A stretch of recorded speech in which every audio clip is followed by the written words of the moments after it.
ರಾಜ್ಯ ಸರ್ಕಾರದ ವಿರುದ್ಧ ಸಾರಿಗೆ ನೌಕರರು ಸಮರವನ್ನ ಸಾರಿದ್ದಾರೆ. ಮತ್ತೆ ಹೋರಾಟಕ್ಕೆ ಸಾರಿಗೆ ನೌಕರರು ತಯಾರಿಯನ್ನ ನಡೆಸಿದ್ದಾರೆ. ರಾಜ್ಯ ಸರ್ಕಾರದ ವಿರುದ್ಧ ಸಾರಿಗೆ ನೌಕರರ ಸಮರ ಮತ್ತೆ ಹೋರಾಟಕ್ಕೆ ಸಾರಿಗೆ ನೌಕರರು ತಯಾರಿಯನ್ನ ನಡೆಸಿದ್ದಾರೆ. 38 ತಿಂಗಳ ವೇತನ ಹಿಂಬಾಕಿ ಬಿಡುಗಡೆಗೆ ಒತ್ತಾಯವನ್ನ ಕೂಡ ಮಾಡ್ತಾ ಇದ್ದಾರೆ. 26 ತಿಂಗಳ ಹಿಂಬಾಕಿ ನೀಡಲು ಸರ್ಕಾರ ಒಪ್ಪಿಗೆಯನ್ನ ಸೂಚಿಸಿದೆ.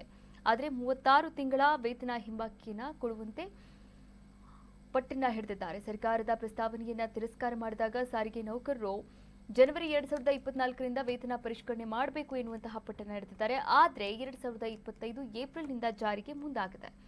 ಒಟ್ಟಾರೆಯಾಗಿ 1970 ಕೋಟಿ ಹಿಂಬಾಕಿಯನ್ನ ಬಿಡುಗಡೆ ಮಾಡಿ ಅಂತ ಸಾರಿಗೆ ನೌಕರರು ಪಟ್ಟನ್ನ ಹಿಡಿದಿದ್ದಾರೆ. ಇಲ್ಲದಿದ್ರೆ ಚಿತ್ರದುರ್ಗದಿಂದ ಬೆಂಗಳೂರಿನವರೆಗೂ ಕೂಡ ನಾವು ಪಾದಯಾತ್ರೆಯನ್ನ ಮಾಡ್ತೀವಿ, ಹಾಗೆ ಅನಿರ್ದಿಷ್ಟಾವಧಿ ಉಪವಾಸ ಸತ್ಯಾಗ್ರಹಕ್ಕೆ ನಾವೆಲ್ಲರೂ ಕೂಡ ಸಿದ್ಧತೆಯನ್ನ ಮಾಡ್ಕೊಳ್ತೀವಿ ಎನ್ನುವಂತಹ ಕಟ್ಟೆಚ್ಚರಿಕೆಯನ್ನ ಕೂಡ ನೀಡಿದ್ದಾರೆ.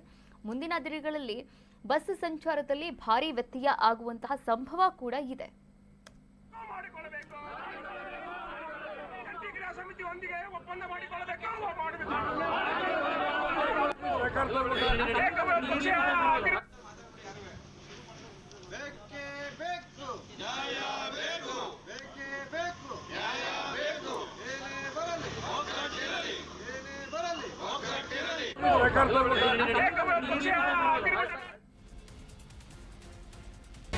ಕರ್ನಾಟಕ ನ್ಯೂಸ್ ಬೀಟ್ ಫಾಲೋ ಮಾಡಿ, ಸಬ್ಸ್ಕ್ರೈಬ್ ಮಾಡಿ